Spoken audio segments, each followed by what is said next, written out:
Well, I was down at the water's edge, scrubbing the mud from the knees of my foraging breeches, having just done all of my laundry and some washing of cutlery, some plates, pans, a jug, and an egg cup, when I had an overwhelming urge to stand up and stretch my back.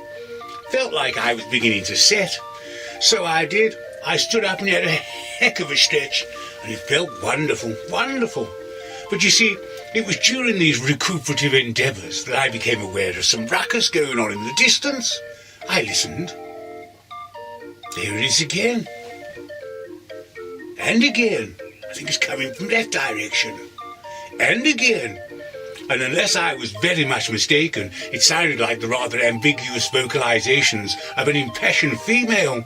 I tell you, as quick as a flash, I scrambled up the embankment in order to further elucidate these rather unsettling vagaries, in case I could offer my assistance if necessary. And with an expeditious glance upon the vista, the source of the calamity was revealed to me. I should have guessed, really, Mrs. Mackenzie. Up to her knees in the water and lunging at something on the surface. What the heck is she doing? Maybe she's caught a fish. It'd have to be a big fish with all the splashing. I better shout her, see if she needs my help. Mrs. Mackenzie, do you need any help? I shouted. Nothing, she didn't hear a thing.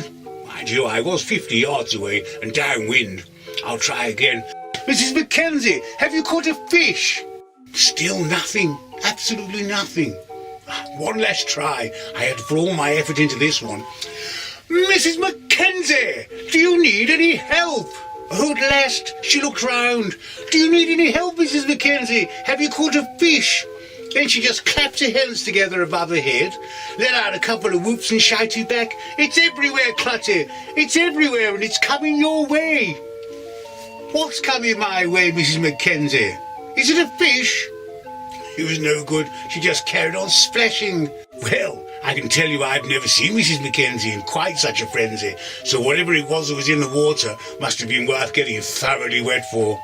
I can tell you, in a moment my boots were off, my breeches had been rolled up to the knees, and I was wading into the water, which incidentally was far colder and deeper than I anticipated. It came well above my breeches. In fact, about 2 hands above, like that. I needn't have rolled up my breeches, I can tell thee. But it didn't matter. I was in the water and I was ready for whatever it was that was coming my way.